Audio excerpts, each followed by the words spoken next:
Fam, what's going on? It's Kyle Henderson of Bama Football on YouTube. I appreciate you guys being here. Happy December 24th. Thank you for watching Bama Football on YouTube.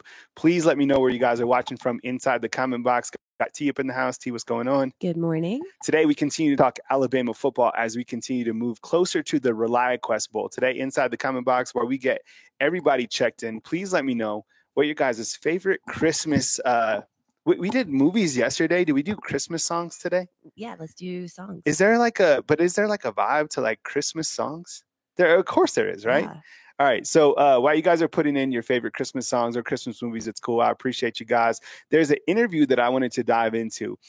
Courtney Morgan did a one-on-one interview with a reporter from the Tuscaloosa News that is Colin Gay. It's a really good interview. I would recommend everybody to go check out this interview. It's a one-on-one exclusive interview. I have some high points from that interview that I'm going to talk about. He discusses the two quarterbacks and kind of a little bit about those two players. He kind of mentions on some high-level things that I think is really worth watching. And then on the back end of the show, what I'm going to do is talk about continued roster management. And we're, as a team, we are going to go through each single position and give a grade and an assessment on each of the positions. So let's dive right into it. I appreciate you guys being here. We got 111 coming inside the comment box. Let's give a couple shout outs before we get going. Nick Harden, what's going on? I appreciate you. King's family, what's going on? Sharice, what's going on?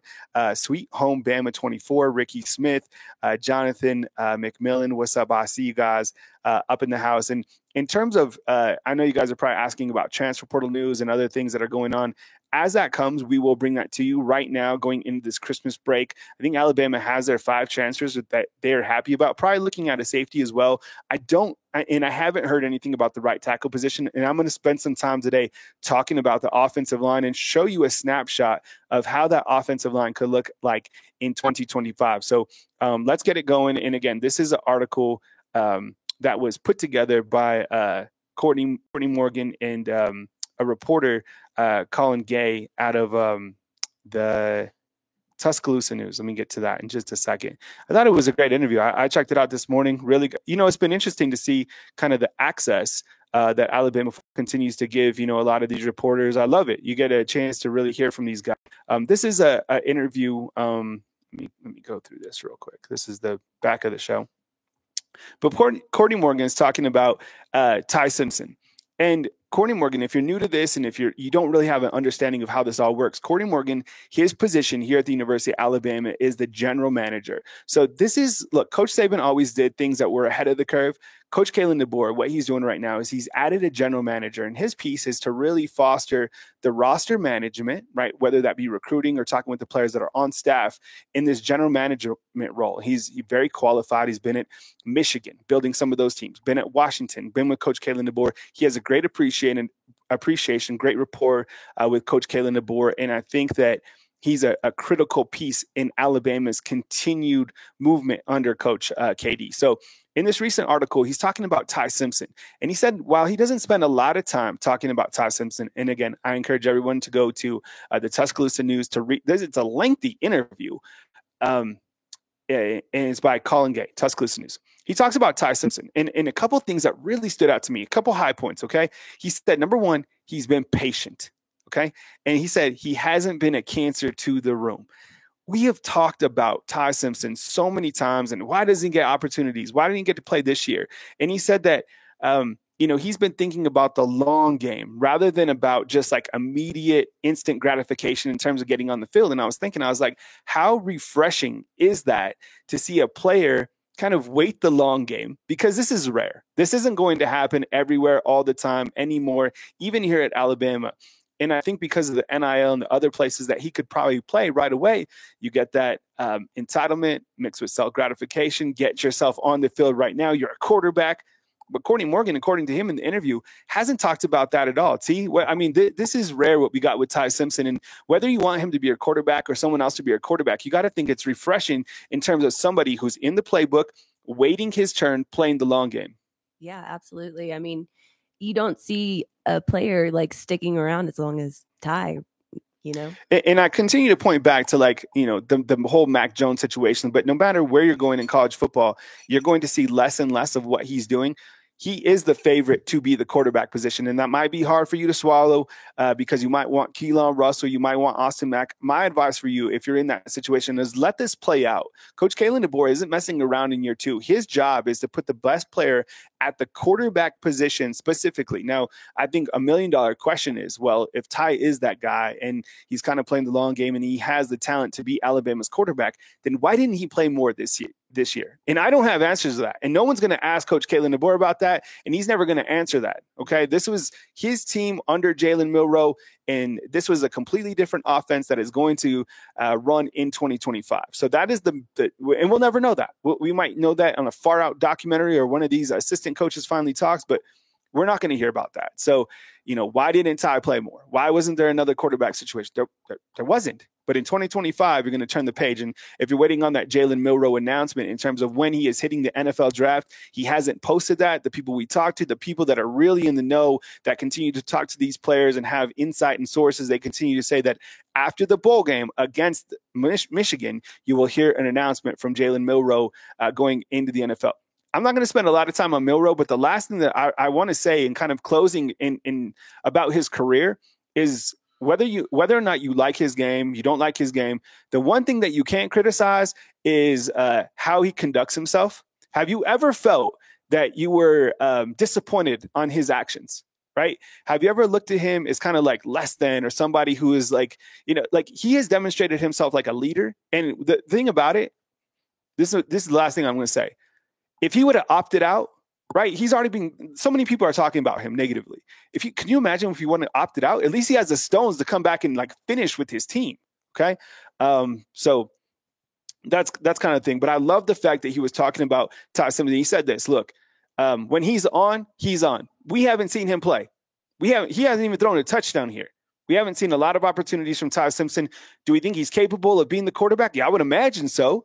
And year 2 for Coach Kalen DeBoer, there's no messing around. I think people gave him some slack losing 3 games because it's his first year and he just got here, and Coach Kirby Smart didn't win games his first year and Coach Saban didn't, win games first year. There's 12 teams that made the playoffs, and we all know the playoff rules don't make sense, but didn't make the playoffs. There's no messing around in year 2, and I think people will be, less comfortable giving him slack if he doesn't make the playoffs in year 2 or doesn't put the best players at the position to make the best calls. Not saying that he didn't do that this year, but all eyes on Coach KD going into year 2. But it's a really good interview that you should check out, talking about Ty Simpson. Anything feedback on that, T, in terms of like Ty Simpson? No, I'm just thinking about that quote from Ty where he was saying, he's just kind of happy to be there, and he loves Alabama so much he wants to come back and coach, right? I mean, this is a guy who comes from coaching. His dad coached.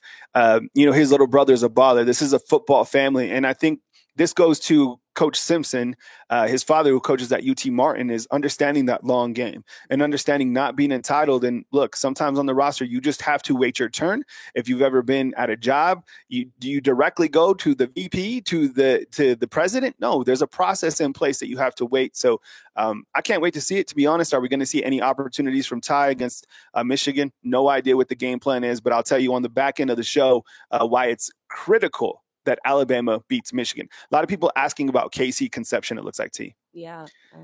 Casey Conception, no real update on him in terms of the North Carolina State wide receiver that was in the transfer portal that visited Alabama. I think before I get to my next topic, I'm talking about Keelan Russell next. To me, I feel that Isaiah Horton and Jalen Mbakwe are the 2 wide receivers that you really got from the transfer portal.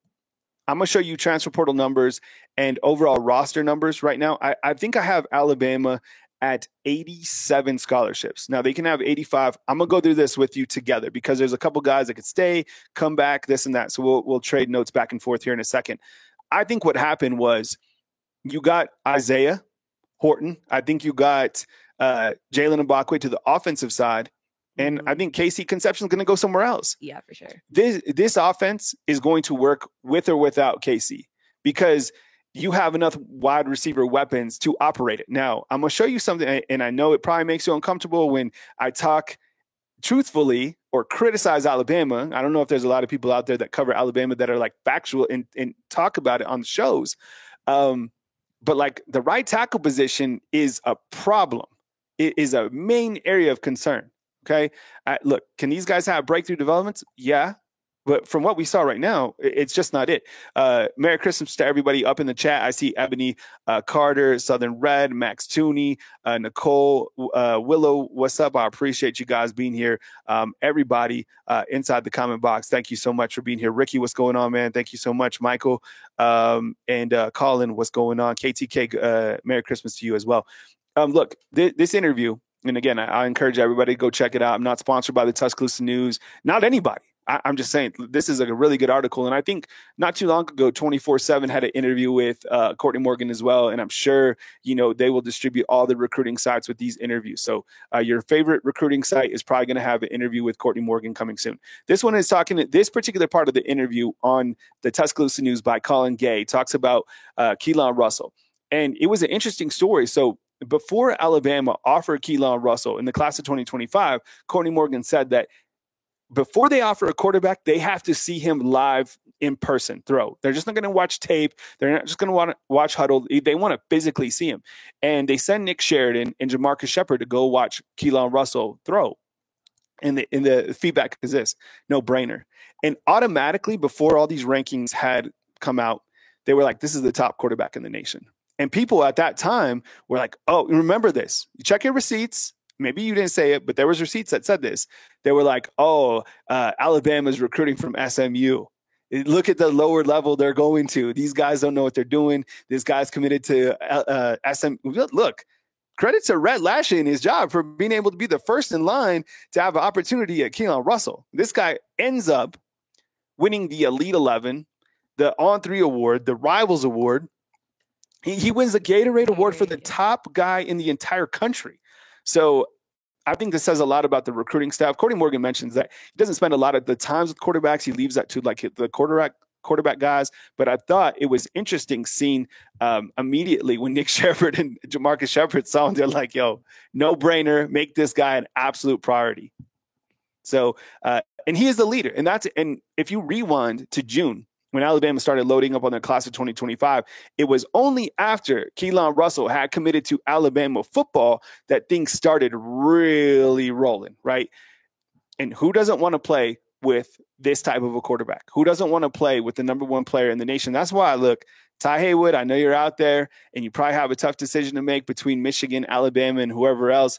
But clearly, yay, Alabama's on fire. According to Greg Byrne, they have, tons of money. Maybe this game is on the back end.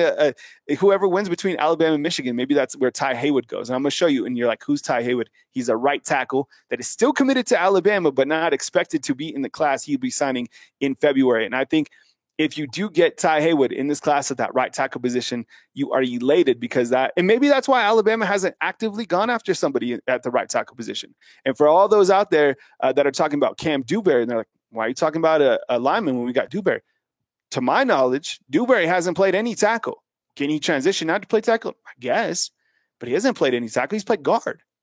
So unless you're looking at a project player, something, and Coach Kapilovic would know if this player can transition from inside, like an interior offensive lineman, to right tackle. But maybe that's why they haven't gone to a right tackle. I don't know. Or maybe that right tackle just isn't in the portal yet. Remember, there's college football playoff games this coming weekend. There's 8 more teams left. Those teams are playoff type teams. They have right tackles that probably might want to go after, might want to dip into the portal after they have lost. Let's see what happens. But really good article again. This was another interesting point. He talked about 2 different components.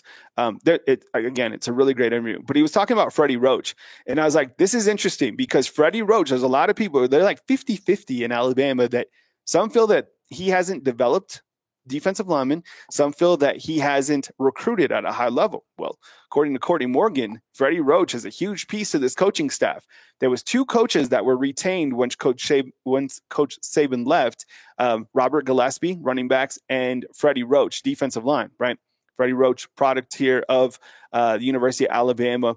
And he said that he played a huge role in keeping Jalen Mbakwe, right? Remember, when Jalen Mbakwe wrote that thank you letter to Alabama, he thanked Coach Roach. His defensive back coach is Mo Lindquist. I'm not saying that they don't have a good relationship, but he thanked Coach Roach. I think a lot of people kind of slept on that fact. Is like, look, Coach Roach played a huge deal in that, clearly. Even Courtney Morgan said that. And then he also played a role in landing Kelby Collins. And he said the reason for that is because he's able to work that Birmingham area so well in terms of recruiting. Kelby Collins out of Gardendale, originally committed to Florida, but after that one season, now coming back with the Alabama Crimson Tide at that bandit position. I appreciate you guys being here. We have 505 up in the house. I'm going to do this one time. Please hit the thumbs up on this video. It really helps the overall channel's performance. This is what I do for a living. I appreciate you guys being here. I'm coming from Santa Fe, New Mexico this week during the holiday break. This is where my mother lives. Brought the kids over here to see the grandparents. I appreciate you rocking with us every single day. We talk Alabama football. Coming up after this short segment, talking about this great interview on the Tuscaloosa News. I'm going to talk about some roster management, go quarterback, running back, all the way through, and we're going to go through scholarship numbers together. So I appreciate you being here. And then I added on this bottom part with Freddie Roach. Well, Freddie Roach played a huge role in landing Steve Mbua. Steve Mbua is a defensive lineman coming in. Look, the defensive line, in my opinion, needs help. Steve Mbua might be that player that we are looking for. Need a player over 300 pounds, like a big type body, defensive tackle. Maybe that's him. So really great stuff. I think there was one additional thing that stood out to me before I move on with this Courtney Morgan interview. He was asked about college football right now in the transfer portal windows, and he brought up something. He was like, look, it's so chaotic. Can you imagine for somebody like him, because his job is roster management, how busy he is? He said, and you can read this in the article, but maybe the transfer portal window should be opened up once the season is entirely completed. Can you imagine? I was like, damn, that's a good idea. So how about the last game of the season, which is like January 20th? Why doesn't the transfer portal window open then and then go into like the end of springtime? Yeah. I don't know. I mean, because right now, the way that the transfer portal window works, so the window is going to close on the 28th, but players from Alabama can still leave on the 5th. I mean, that doesn't make sense. But we got a super chat up in here. Yeah. B-Series is just asking everyone to like the stream and Merry Christmas. Yeah, Merry Christmas to everybody out in the chat. And I hope that you're able to spend some quality time with your family. I hope you eat some amazing food. Maybe we do Christmas food tomorrow. Yeah. And look, the last time we did this with the food, regionally, it's so different because we have, viewers from all over the country. Like I'm in New Mexico right here. And look, tonight, we're having, Christmas at my mother's house. And a lot of the times the meals that we have here are so different from what we do in Alabama. And the whole thing about Thanksgiving, I'm still going back on it because I admitted that I never really had proper collard greens. No, so that's kind of something that I'm going to put on my 2025 Thanksgiving wish list. Okay. So I appreciate you guys being here. Let's see. We got, okay, I wanted to add this on Justin Jefferson. This is interesting. So because of Diego Pavia, he recently fought the NCAA for an extra year of eligibility from junior college ranks. He said that because he went the junior college route, he's out of eligibility, and that's going to limit his NIL exposure from coming back to Vanderbilt. He won that case against the NCAA. Everybody does. Every single quarterback from Tennessee beats the NCAA. And I was thinking he could come back. So I don't know, and I haven't heard if Justin Jefferson is going to come back. Justin Jefferson is an inside linebacker for the University of Alabama. That's fantastic. If he wants to come back, he can come back. Because Diego Pavia won that, I would imagine a lot of junior college guys, even guys who might be in their 30s or 40s, are like, yo, I still got some eligibility. I'm going to dust it off and come play college football. So I don't know, but the Pavia ruling was gigantic, and maybe that will impact Justin Jefferson and kind of the plans that he has. Roster management coming up here in about 15 minutes. We're going to go quarterback all the way through the special teams. I'm going to ask you for the grades. I have the team at like 86 scholarship numbers. We'll do it together. I was going over the math this morning. Here's a list of all the players that are playing or not playing in the bowl game. Okay. I did this morning. It's a lot to kind of go through. There's a couple even guys on the right. I was thinking, like, when I was not playing in the bowl, I was like, damn, there's a lot of guys not playing in this game. You can't even see. I think I'm covering Amari Jefferson and Bubba Hampton. Those guys have injuries. But T, do you want to read out some of these players not playing? Yeah. You can start on the top left with Damon Payne. So Damon Payne, Dylan Lonergan, Justice Haynes, Kendrick Law, Kobe Prentice, Caleb Odom, Emmanuel Henderson, Miles McVay, Nicole Bentrade, Jaheim Otis, Hunter Osborne, Keanu Coate. Keeps going. Wow. Yeah, Jalil Hurley, Devontae Smith, Caden Proctor. So the thing I mentioned yesterday about Caden Proctor too, I'm listing him as questionable because right now It looked like he practiced on Sunday, but there's articles by Rivals and 24/7 that say he's not going to play in the bowl game because of an injury. I don't know. I mean, if the guy's injured, then don't play, right? And kind of rest up. Remember, he missed the first couple of games of the season. I listed him as questionable. Malachi Moore just had surgery. He's out. Keon Sapp out with the injury. Deontay Lawson injury. Q Rob, Cole Adams, Jalen Hell, Bubba Hampton, Amari Jefferson under the screen. So a lot of guys not playing in the game. Guys who want to finish what they started, and guys who, look, all these guys right here in the left playing in the bowl, none of these guys had to play in the bowl. All these guys could have opted out and go to the NFL. T, read them out, please. Okay, so the guys that are playing? Yeah, playing in. So we have Milroe, Miller, Jeremy Bernard, Tyler Booker, Jaden Roberts, LT Overton, Deontay Lawson, Jihad Campbell, and Damani Jackson. Yeah, I mean, when you look to that list, the only guy that it's going to be, unfortunate not to see play is Malachi Moore. Because that guy is Alabama. Everything that he screams is Alabama. I'd love to see him go up against Michigan, a team that beat Alabama last year in the Rose Bowl, just for, another opportunity for him to play. But I think when you look to Malachi Moore in the future, where he's going, I think he's actually very comparable to Brian Branch, who's playing for the Detroit Lions. So, look, this guy, Malachi Moore, can't say enough positive things about him. And I think, most of these guys are going to be in the NFL. I guess Jeremy Bernard, he's coming back. Jane Roberts coming back. Deontay Lawson, I would imagine he comes back. We'll go over more roster management here in just a second. All right. Alabama versus Michigan, real quick. Let's hit on a couple things. We've seen these type of rat poison graphs before. Alabama is an 80% favorite to win this game against Michigan.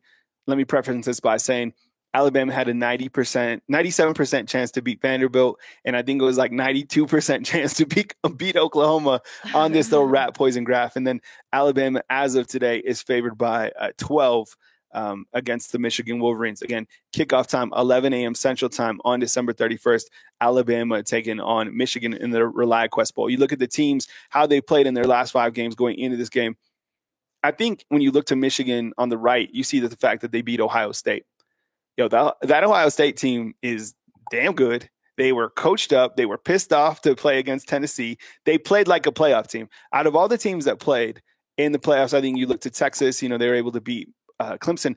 But one of the teams that I think we all said were like, whoa, this team looks like a true contender is Ohio State. I think that loss to Michigan came at the perfect time of the season because they were going to make the playoffs regardless. They weren't like a bubble team. Whether they won or lost that game, either they went into the big championship game or they set out and they were going to be hosting somebody.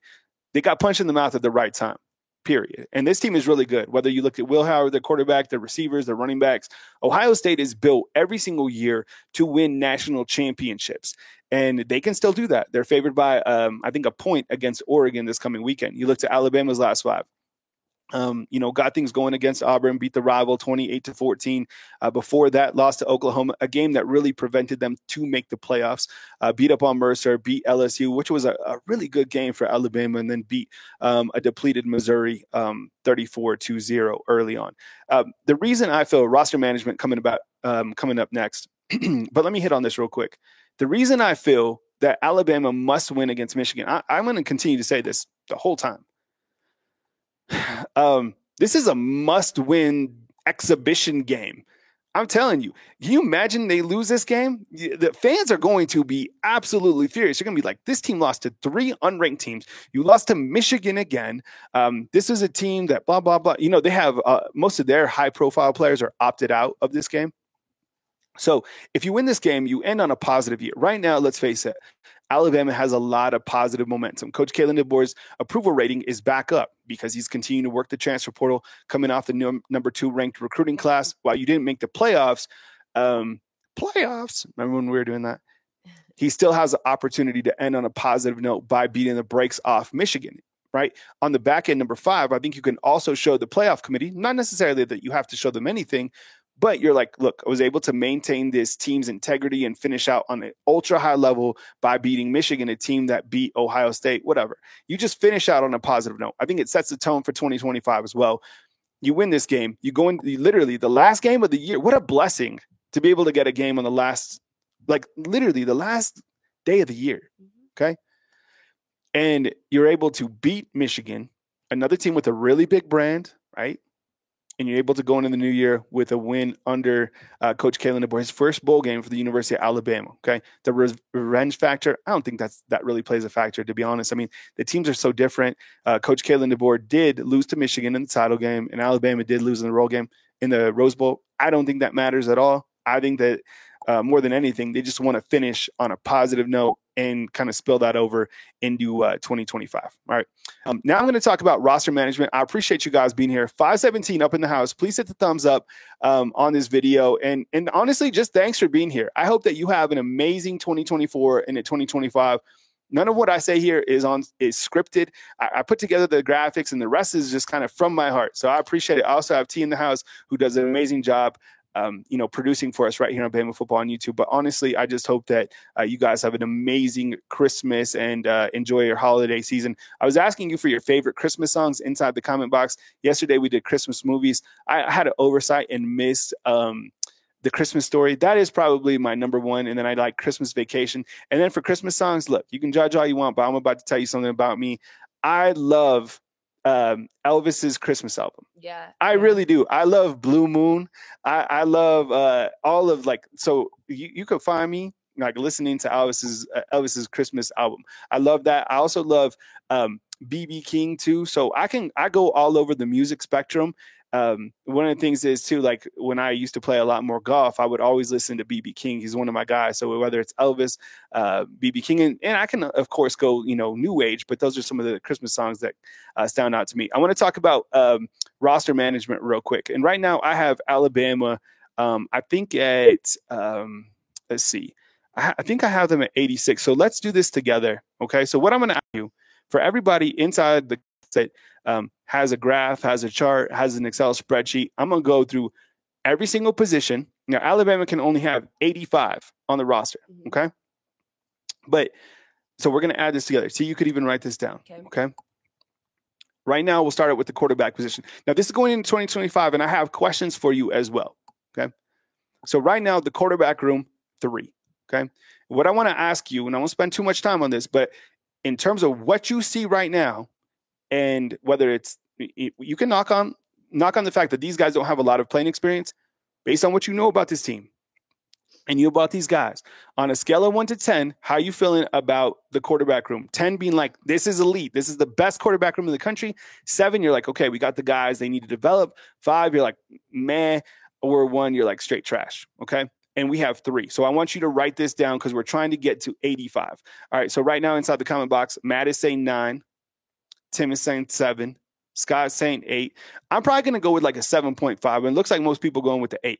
The only concern that I have about this team is we don't have a quarterback here that has straight up like a lot of experience, right? Because Ty Simpson didn't even start that game last year against South Florida. He came in as a relief pitcher and won that game. But we have 0 starts within this room. Who started that game? It was Tyler Buckner. You see what I'm saying? That's right. Yeah. Yeah. So we don't have a starter yet, but a lot of positives here. Okay. 8. No way to know. See, Adam East is like, no way to know. Yeah. That's kind of the thing that's holding me back too, is like, we don't have a starter yet. Okay. So I appreciate that. T. So 7.5 or 8. Yeah. Okay. So 7.5 or 8. That's how people are feeling at this point in time. We'll save receipts. Okay. So Buckner lacrosse. I know that's so crazy. But I think he's also playing football too. So, look, say what you want. Buckner's in the playoffs right now. All right, here's the running back room. I have them at 5, okay? So 3 quarterbacks, 5 running backs. Same question. How are you guys feeling about the running back room on a scale of 1 to 10? Don't let what I'm about to tell you dictate your answer, but I feel that this is their strongest position going into the spring period. And not a lot of teams can say that when they lose a player like Justice Haynes. By the way, it looks like Justice Haynes going to either South Carolina or Michigan. I'm probably sitting around I might be sitting around like a 9.5. Yeah. You got Jam, you got Richard. Those guys are absolutely going to feast. After that, you don't have a lot of experience. Man, I get that. Who would the third running back be? I don't know. I would imagine, Daniel Hill right here or Kevin Riley, but we got to get AK Deer on campus. But you have 5 high caliber running backs. There was no way that all those guys are going to stay. There was just zero chance. Plus, you have Robert Gillespie working with these guys. It's a really healthy running back room. I think Jam and Richard also showcase a lot of their abilities against Michigan. And once again, keys to beating Michigan football are, if you can control the time of possession, you can let these guys eat inside the red zone. I think Alabama beats Michigan handedly. All right, 572 up in the house, talking about the running back room. It seemed like a lot of people like the running back room, see? Yeah, I think so. There's a couple of people saying a little bit lower, but yeah, I think the consensus is it's a good room. And always go back in the 5 up there. It's like not -5. That means the amount of running backs that are in that room. Because I'm asking you guys to also help me with scholarship numbers. 3 quarterbacks, 5 running backs. We're up to 8 right now, trying to get to 85. And there's a couple guys that could come back. So we'll go over all that, as we move forward right now. Okay, the tight end room, I have 6. Okay, Danny Lewis. Remember, he went into the transfer portal. Then he pulled his name out. Alabama was actively going after several targets from the transfer portal, but Danny Lewis coming back will add 6 to the room. You have Josh Cuevas. I would probably put like a star around Josh Cuevas. I think he's going to be the guy in terms of the playmaker of that room for now. But let me ask you the same thing. A scale of 1 to 10, how are you feeling about the tight end room? I'm probably going to say maybe like a solid 7. I don't know if it's 7.5. Jay Lindsey hasn't really played. Ty Lockwood hasn't played. Caleb Edwards, Marshall Pritchett, those guys just getting in. 7. Okay. Everyone on board with 7. Okay. So T, what I'm going to keep referring you as, if we could keep track of the overall scholarship numbers. Yep. So what are we up to right now? So 14. Okay. So that's 3, 5, and 6. Right? So we're up to 14 scholarship numbers right now, working our way to 85. This is the tight end room. Okay. Danny Lewis coming back was a big addition. You miss him, you're probably looking to bring in another, transfer portal tight end, clearly. Danny Lewis, 6'5", 250 pounds. He actually started, I think, 2 spring games ago. But I think, like, when I look to his athleticism compared to some of the other guys, I think that's an area you need to work on, because you had C.J. Dupree and Josh Cuevas this past year. I think Alabama wants to get to that. But again, I think the offense will be completely different. Okay, let's go to the receiver room. Right now I have 12. And here's how I got to 12. You just got Isaiah Horton in, okay, from the transfer portal. And I moved Jalen Mbakwe from corner to wide receiver, as did Alabama clearly. So I do feel that this is another very strong area for Alabama in terms of the unit. Again, scale of 1 to 10, how are you feeling about Alabama's wide receiver room? I'm probably going to say a 9. I'd probably say a 10 if you had a little bit more experience, but outside of Horton, Bernard, and Ryan Williams, none of these guys have seen significant playing time. Now, that doesn't mean that we don't know about the talent. The talent could be ferocious. Horton, Jeremy Bernard, Ryan Williams, Jalen Hell, Cole Adams, however you want to split it in terms of a 5 wide. In fact, in that interview with Courtney Morgan talking to Colin Gay of the Tuscaloosa News, he mentions about Derek Meadows over here. And he said that while Latair Brooks might be a little bit more raw, Derek Meadows coming in at 6'6", 210 pounds, not only has really good movement in terms of north to south, but can also have a little bit of shake as well. He comes from a big-time program in Bishop Gorman. These guys are developed. He's a track star. I don't know how many times he gets on the field, but having a guy at 6'6", 210 pounds, that can provide a mismatch. T, what are they saying in terms of the wide receivers? Yeah, I think everyone thinks around a 9, 9.5. They like this room. Yeah, and look, you probably would have said the same thing if you didn't get Isaiah. Now, if you get KC, that's like 15. Are they going to get KC? I don't think so. I think because you got Bach over and you have such a loaded amount coming back, Casey's going somewhere else. That's just, I haven't heard the final word, but I think that's probably the writing's on the wall there. And who are going to be the top 4 wide receivers? I have a graphic yesterday that I showed you. I think it'll be Williams, Horton, Bernard, Jalen Hell, and Cole Adams. I think those will be your 5 top guys. But I think there'll be a lot of guys that have opportunities and get fed. Just my take. Okay, so T, you got 12 for receivers? So we're at 26. 26. Okay, 26 scholarships, working our way to 85. Offensive line, 16. Now, I took off Tyler Booker from this map. I added in Cam Dewberry. Now pay attention, because the next graphic I'm going to show you, I think a graphic that everybody is talking about already on X, Twitter, okay, that I put out there. And it's showcasing the offensive line, what it could look like in 2025. How are you feeling about the offensive line? I probably say a scale of 1 to 10, 10 being like, this is elite, this is the best offensive line in the room. 7, you're like, okay, got room to grow, maybe need a tackle. 5, you're like, meh. I feel I'm probably like 7. And that, I don't know if that's high. I don't know if that's low. I just feel like they need a right tackle. Okay. You look to all these guys, and for those of you thinking Cam Dewberry maybe goes out to tackle, maybe you're right. Maybe he does. I've only seen him play guard. You have Caden Proctor coming back, Parker Brailsford, Jaden Roberts.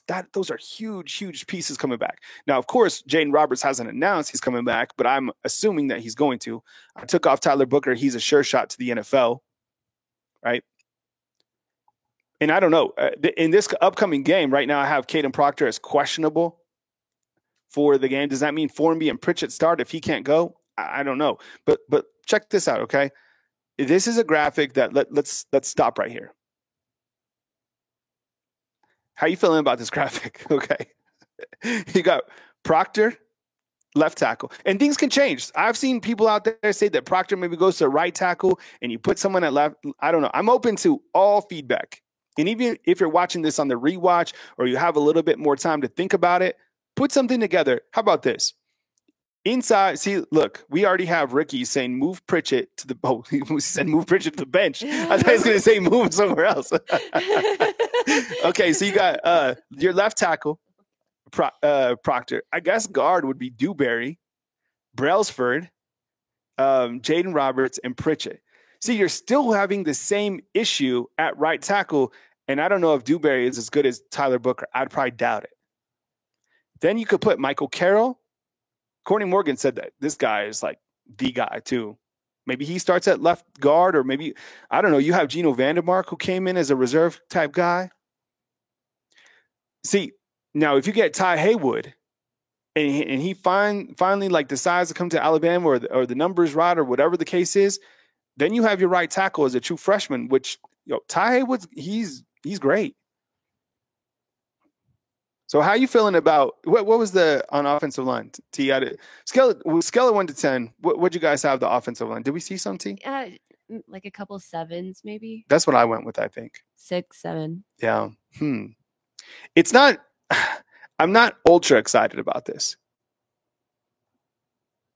All right, Angel saying 7, Eddie saying 7. Okay, that's kind of where I am too. You get a right tackle in there, I think it definitely goes up. So inside the comment box, spend a little bit of time. Let me know what your starting offensive line looks like just for now.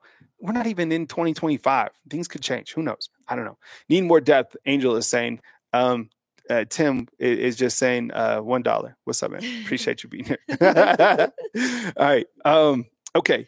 This is, I put together a couple different mock-ups. Let's see if I have another one just to kind of show you what the offense can look like. There's a couple times that Alabama has had 4 different wide receivers on the field.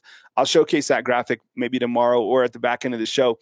Now, what they did was they usually had a tight end on the field and 3 wide receivers. Or what they did was if they did go to like a 4-wide set or even a 5-wide set, they kept Jam Miller on the field. That's not going to be the case this coming year, but just kind of give you a snapshot. Put your favorite slot wide receiver here and whoever you want your quarterback to be. All right, let's continue to go over defensive line. Looks like we got a new fan funder in, T. And that is Why So Shy? Thank you and welcome. Yeah, Why So Shy? What's up? I appreciate you being here. All right, T, what are we up to on scholarship so far? As we start to defense. So we're on 42, but you had Formby at left and right. So I just wanted to make sure we didn't count him twice. No. Yeah, so let's go off this graphic for 16 is our number. Yep. All right, so 42. we got 16, 12, 6, 5, 3. That adds up to what? Yeah, 16. No. Sorry, 42. All right, 42. I was like, okay, here we go. All right, defensive line, I have 7. Can't even get your heart pumping in 7. Does anybody know what that's from? Nobody knows what that's from. Something About Mary. Have you seen that? All right, defensive line, you got Tim Keenan, James Smith, Edric Hill, Isaiah Fega, Jeremiah Bewan, London Simmons, and Stephen Bua here at the bottom. So you got 7 defensive linemen. I feel that this is another area of concern, not because I don't believe in Tim Keenan and James Smith, but besides that, it's guys don't have a lot of experience. Stephen Bua might be one of these sleeping giants in this room. I would imagine if we sat down and really spoke about this, we would feel that you would need and want. Like, this is where you want your I think you would want your Peter Woods here. Is Peter Woods coming? I haven't seen the guy go into the transfer portal, but those are like pipe dreams. So what I'm asking you, in terms of 1 to 10, how are you feeling about the defensive line? If you ask older Alabama football fans, not even older, like people who have really been watching the team, for the last 10 years, and they're like defensive line gurus, they're not really confident in this group. I'm serious. They want like they go back to like the Quinnen Williams, the Daron Paynes, the Jonathan Allens. I don't know if they got any of those guys in this room at this point. Okay, that's just being honest. I love Tim Keenan as much as everybody else. That guy plays absolutely through the roof. In-state guy to Ramsey. And James Smith, he's a beast as well. But I think this part is a little bit concerning as a defensive line. Now, Stephen Bua, I'm really excited about him. But overall, I think this area needs some dedication and maybe somebody out of the transfer portal. I don't know. I think from the comments, I see we're feeling the same way, right? Someone's saying, Angel's saying straight up 3. JTL says 0. All right. Jamie, that's T in the background. That's our producer. Jamie's asking, Jamie, what's up, man? I appreciate you being here. Thank you so much. T, say what's up to Jamie. Hello, Jamie. Is that Jamie Lannister? Does anybody know where that's from?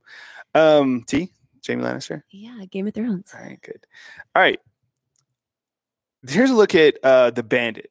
Okay, so the Bandit position, if you're like, what the hell's the Bandit? The Bandit position is basically in this 4-2-5 offense, another defensive lineman that has his hand in the dirt, under 300 pounds, somebody that has speed, size, agility to get after the quarterback. So you just brought in Kelby Collins. Now, stay with me here because this is an interesting graphic. I don't know if Jamarian Lathan will stay. So this is when we're looking at these scholarship numbers, T, what are we up to right now? All right. We're at 49. All right. We're at 49. How we counted these? No, so 53. All right. 53 scholarship numbers right now. Jamarian Lathan, because of these weird COVID rules and stuff like that, he can't come back if he wants to. Okay. So that's an important one to go over. Kelby Collins, he's a new addition from Florida, out of Gardendale originally. He's going to be a Bandit position player for Alabama. You also have Keon Keeley, right? Waiting for him. And then you have Jordan Renard. How are you guys feeling about the Bandit position? Is there any other player that you think could fill that Bandit role position? The one player I don't know about is Cavante Henry, if he'll play Bandit or Wolf. All right. Christopher is asking, any news with him in the waiver room? You're talking about Justin Jefferson, or are you talking about Jamarian Latham? I think Latham could come back. That's my understanding of it right now. 559 up in the house. I appreciate you guys being here. We're doing roster management. If you have any other, I know people dip in, dip out. If you have a question that you would like directly asked regarding like transfer portal, team, drop it inside the comment box and I'll get right to you. But otherwise, we just kind of flow with the show, from the beginning to the end as any show does. So don't feel that, I'm neglecting if I don't see your, question inside the comment box. I know a lot of you don't have like an hour to stick around for the show. So it's all good. I appreciate you guys being here. Noah Carter at the Bandit. Ooh, interesting. Yeah, I guess when you look, let's go to the Wolf position. All right. And I have 6 players here. That would be interesting because Noah Carter does have the size, but that would be another type of project. You would have to put a lot of weight on him to get to that position. Here are the players that I have at the Wolf position right now. Quay coming back, baller. Yanzi, right? Noah Carter just finished up his, you know what, on this T, Noah Carter this next season will be a redshirt freshman. So let's notate that. Okay. Yeah. So because I would imagine he redshirted this past year. So he'd be a redshirt freshman. And then you have, this is one player I'm thinking about is Cavante Henry. But he's, at least what I saw, he's only listed at 220 pounds. You want your Bandit to be like 270. So you have to add a lot of weight to him. You have Jay Sean Ross and then Justin Hill. Justin Hill, this guy coming in, we're always excited about our athletic Wolf position players. And if you're like, what the hell's Wolf? Wolf is like an outside linebacker. Think of the old days, like a Dallas Turner, William Anderson. That's how they play in this defense. Jarvis, what's up, man? I appreciate it. T, do you have something? Yeah, someone keeps saying that the limit to the roster is 105, not 85. 85 in terms of like scholarships. Yeah. How you guys feeling? Okay, so same question. How are you feeling about the Wolf position on a scale of 1 to 10? It looks like Peahen has an 8. I feel pretty good about this room, to be honest. Maybe like a 7, 7.5. Look, Quay, he's an absolute monster, and I don't think that we've seen, really Yanzi get the opportunities just yet, just because he's been in waiting. I feel really good about those guys, to be honest. All right, 8. So a lot of people happy about this position. Michael was saying 6, kind of more skeptical side, which is fine. Ebony's hyping up the room. Ebony Carter, that's what's up. She's like, best room. Obviously. And KTK, what's up, man? I appreciate you inside the comment box. Okay, so that's your Wolf position. All right. And let's do inside linebacker. So let's spend a little bit of time here. So I have inside linebacker at 10 total. Now on the right, I wrote a couple players down. These are players we have to put their profile picture on this graphic, but you just recently had Nakai. It's Green Hill, right? Hill Green. It's Hill Green. All right. So we have it correct on the screen. All right. I want to make sure I get that right. So Nakai Hill Green just committed from Colorado. He'd been at Charlotte. He'd been at Michigan before. You add a veteran to the inside linebacker room. Okay. I listed Justin Jefferson and Deontay Lawson on here. Do I know that Deontay Lawson is going to come back for next year? No, I don't. I listed him. It seems to me that it's more likely for him to come back because of an injury. Now, I also added Justin Jefferson here because of this new Diego Pavia waiver rule, because he had junior college, right? And then he came here. So that would give him an extra year to continue to play here. Justin Jefferson's a baller. Now, you keep these 3. How would you guys feel about this inside linebacker room on a scale of 1 to 10 if it looked like this come the start of this season? I'm feeling pretty good about it, to be honest. I'm probably saying like 8.5, maybe 9. Okay? I'd be really good with this because Nakai Hill Green, this guy, he has a nose for the football. Deontay Lawson, a healthy Deontay Lawson is one of the best inside linebackers in college football. He's already a captain. I'm telling you, like, I would have him, a healthy Deontay Lawson, as a top 20 pick in the NFL draft. And then Justin Jefferson, he's quality. He's been able to wear the green dot and call the plays for Kane Womack in the back end of the season. Okay. Jeremiah Alexander will be a redshirt junior, and then Justin Okoronkwo, that guy's it. And Caden Jones, very good as well. Other linebackers that make up this room, how we get to 10, QB Reese, Duke Johnson, who I think is already practicing with the team right now. Luke Metz, same thing, already practicing with the team in from Georgia. And then Abdul Sanders out of Los Angeles. T, how are we looking at scholarship numbers right now? We are at 69. 69 scholarship numbers. Okay, perfect. Christian Hughes, what's up, man? I appreciate the comment inside the comment box. The Moon says Jones was great in the Under Armour game last year. Yeah. So that's why that pickup with Nakai Hill Green was such a added piece to the roster. Okay. Christopher is saying that Duke Johnson is going to be a rover. Oh, I appreciate that, Chris. Thanks for the feedback, man. All right, let's look at the corners. I have 7 right now. This is how I have the corners, and I moved Zay Mincy to safety. So you can see there's kind of a spot right here that's empty. So a couple things. Let me go over the corners for you real quick. Let's start with the left, Damani Jackson. I don't know if Damani Jackson is going to come back or not. I'm kind of now thinking that he goes to the NFL because you brought in Cam Calhoun. So let's just keep it at 7 right here with Damani Jackson, right? 1, 2, 3, 4, 5, 6. Let's put it to 6 at corners, okay? And I'll have to update that top because I moved Zay to safety. I don't know if Alabama's going to move Zay to safety, but I know he can play corner or safety. And I'm going to tell you why. And Byron, I'll check on that in terms of the 85 going to 105.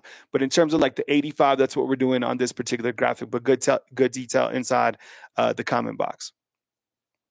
If Deontay comes back, or Damani rather, I mean, it's an outstanding corner. Let's do it like this. On a scale of 1 to 10, rank this room without Damani Jackson. So 2025, let's say we go into the season, first game against Florida State, and you have Cam Calhoun, Xavier Brown, Deshaun Jones, Dejon Lee, and Chuck McDonald, and no Damani Jackson. I'm probably going to say I still feel pretty good about the room. I mean, Xavier Brown played every game. I'm probably going to say like a 7. Now, if Damani comes back, I probably feel like 8 or 9. Oh, thanks, T. I appreciate that. And who knows, how ready Dejon Lee is going to come in when or Chuck McDonald. And I saw Deshaun Jones play a couple times at corner, Husky. So Wade's World's not completely big on Zabian. I like Zabian. Corner is the hardest position to play in college football. I can't even imagine that dude came in as a freshman and started every game this season against SEC play. I got to, I actually kind of like his game. There was a couple other guys that were, look, all these guys got cooked. Xavier Brown recently got cooked. I think it was against Auburn, but he continued to fight back. Zay Mincy got cooked. Red Morgan got cooked. So we have 6, okay? Now let's look at the safety room. Again, I moved Zay Mincy to safety. I have no idea if he'll play safety or not.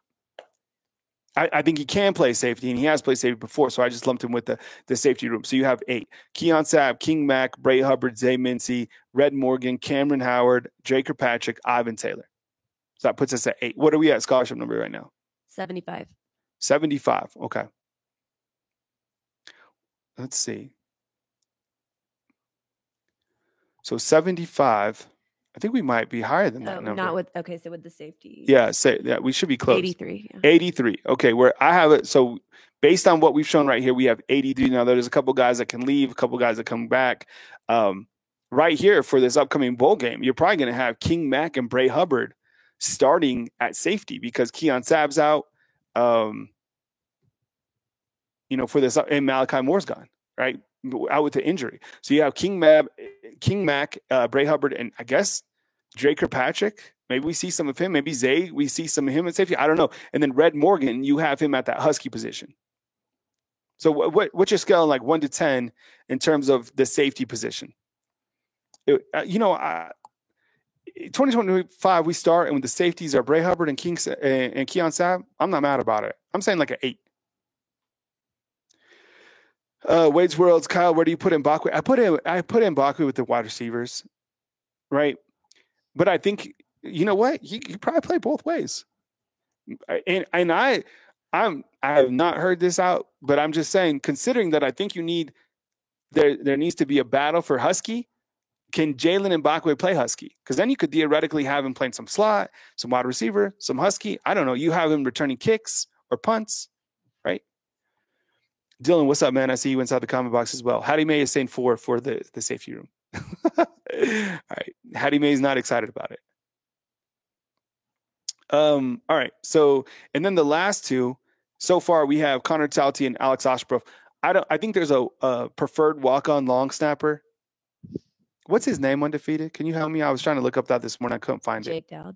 Is that him? No, that was the kicker, right? Yeah, fam. What's the preferred walk-on at long snapper? What's his name? And then kick returner, punt returner. Your guess is as good as mine.